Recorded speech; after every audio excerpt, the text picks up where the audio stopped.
Is this happening to you?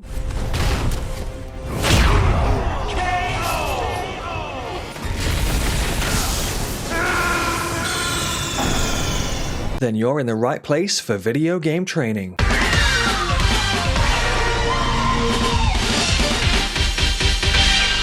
Hello and welcome along, my name is Azzavhar or Azza, and in this video we're going to take a look at how to defeat Genichiro. Genichiro just wants to restore Ashina to its glory days, and of course we're going to stand in his way and destroy his dreams. If you want to be an absolute legend and support the channel, then make sure to hit that like and subscribe button. Now let's get into the video. Okay, so first of all, this is the setup that we're going to be using. You can equip Shinobi firecrackers, although you may not need to use them. I'll cover those in just a moment. I'd recommend not having any combat arts set, and on your quick items, healing gourd, Akko sugar, divine confetti and pellets. You can just go into this fight if you only have the healing gourd, so don't worry if you don't have any of the other items. We fight Genichiro at the top of Ashina Castle, and he has a total of 3 death blows and 2 phases. The first 2 death blows are in his phase 1, so let's dive in and start covering some of his attacks. The main thing to do with Genichiro is to actually be quite aggressive and attack often. Now this is why we unequip our combat arts. Most of this fight you kind of dance between parrying and attacking. So move up close to Genichiro and start attacking. You essentially decide what move you're going to do next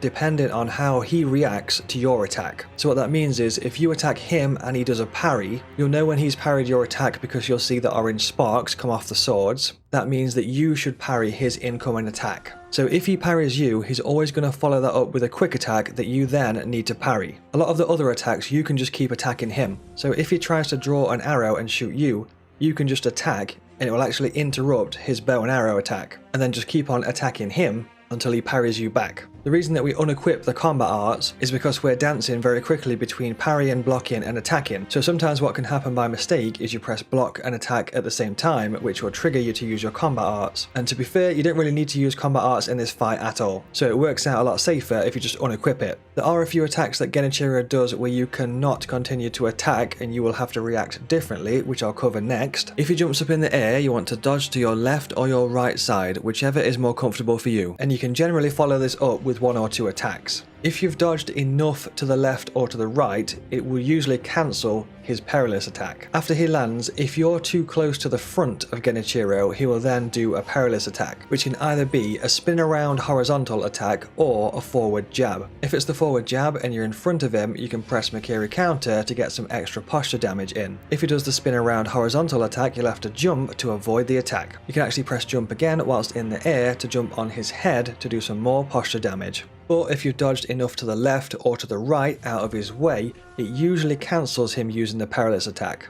Sometimes when he does this jump in the air, you might find yourself at the edges of the arena, which sometimes doesn't allow enough space for you to dodge to the left or to the right enough. Just be aware of this because sometimes it makes the follow-up perilous attack quite tricky to dodge or to counter. He can also do a standard perilous attack where he'll pull his sword back a little bit, you'll see the symbol, so just press Mikiri counter to counter that one. If you're unsure about the incoming attack, a lot of his attacks can just be blocked, so when in doubt, just hold block. He sometimes does like a little Superman run and then follows it up with an unblockable punch attack. So if you see him running and it looks like he's pretending to be Superman, just make sure to back up or get out of there because he's about to do an unblockable punch. If you get too far away from him, he'll start to do a lot of ranged bow and arrow attacks, so it's actually recommended to be up close and personal. But if you do find yourself far away from him and he's doing the ranged attacks, you can block his arrow attacks or you can just sidestep to avoid them. Another move to look out for is when he winds up into a 9-hit sword combo. He kind of winds his sword back a little bit and then does 2 strikes, then there's a slight pause and then he finishes off with the rest of the attacks. Although sometimes you can go straight into a 7-hit combo without the additional 2 strikes at the start, so just keep that in mind. Usually it's quite good if he does this attack because at the end of it, it gives us an opportunity to either use an item or get in an extra attack. So there's 2 main ways that you can counter this attack. You can actually parry every single strike, which would build up his posture bar really fast. But if you parry all of these attacks, you won't get a chance to use an item at the end of his combo. Or you can just slowly step backwards and just stay out of his reach.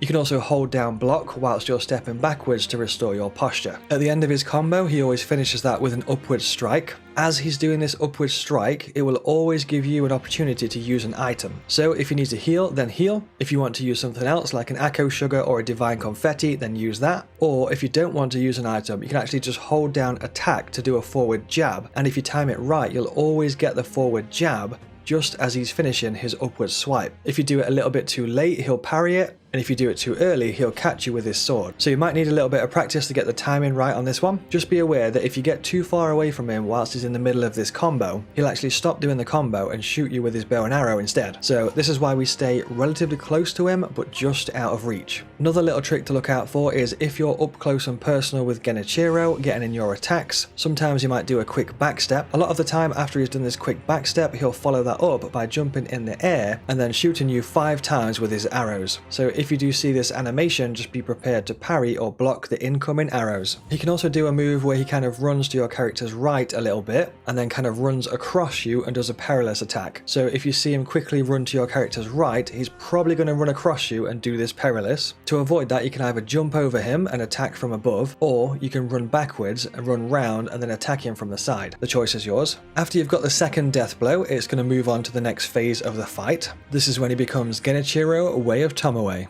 So he gets a little bit desperate at this point and starts pulling out the lightning attacks. Well, that's okay, we're still going to stomp on his dreams of restoring Ashina, so don't worry. At the start of phase 2, he will always start with a jumping perilous attack towards you. If you're very quick at the start of this phase, you'll have time to use a healing item, but then be prepared to spam Mikiri counter as soon as you can. So step 1 is to get this Mikiri counter. After that, the fight will generally be the same as phase 1 apart from these extra lightning attacks. So we're going to be reversing the lightning at Genichiro. The absolute key thing to keep in mind with this lightning reversal is that you need to be receiving the attack at the absolute height of your jump. How lightning reversal works is you jump up in the air, receive the lightning in the air, then spam your attack button to reverse the lightning at your enemy. Now, it is very crucial that you receive the lightning at the very height of your jump. Genichiro will either do lightning sword or lightning arrow. When you see him start to do his animation to do his lightning attack, don't jump instantly. You have to wait a small amount of time before you jump, otherwise you won't get the reversal. It's usually about a 1 second delay before you do your jump. I know sometimes in the heat of battle you kind of get a little bit overexcited, you might jump a little bit early, but just try to calm your nerves and jump accordingly and then you'll get the reversal every time. It's also worth mentioning that you have to be relatively close to Genichiro to be able to reverse this lightning and then actually hit him with it, because if you're on the far side of the arena from him and you try to reverse the lightning, it won't be close enough to actually get him. So if you feel like there's too much distance between you and Genichiro and the lightning is coming at you, it might be safer to just avoid it completely. I also just wanted to show you the firecrackers here as well. So if you find yourself in a little bit of a pickle, you can use firecrackers to buy yourself a second or two. If you feel like you need to heal or you want to use an Akko sugar or something like that, then just throw down some firecrackers and you've got yourself a second or two to use an item. In this phase, you might do that jumping perilous attack, the one that you saw at the start of the phase, so just look out for that and then Mikiri counter it accordingly. It's quite common for him to do that jumping perilous attack if there's a little bit of distance between you and him, but you can still do that even if you're quite close, so just be aware of it. Another little trick that you can use in phase 2 is you can pretty much expect a lightning attack, and when you do the lightning reversal you will always lose a little bit of HP. So if you use a pellet, that will automatically regen your HP back up, making up for the HP loss via the lightning attack. With enough practice, time and patience, you'll have this fight mastered in no time.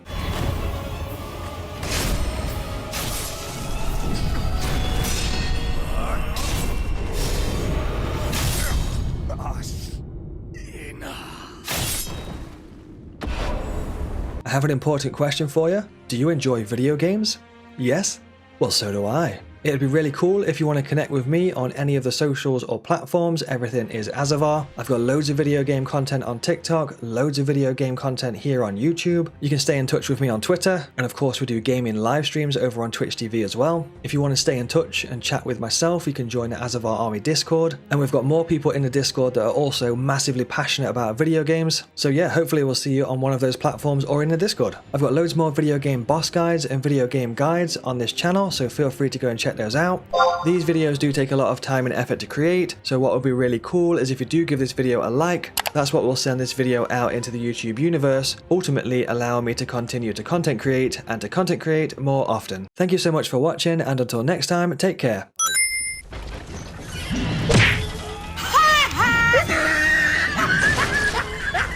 Oh my good god.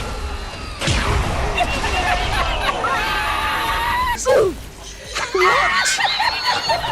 You can't poke me through a wall?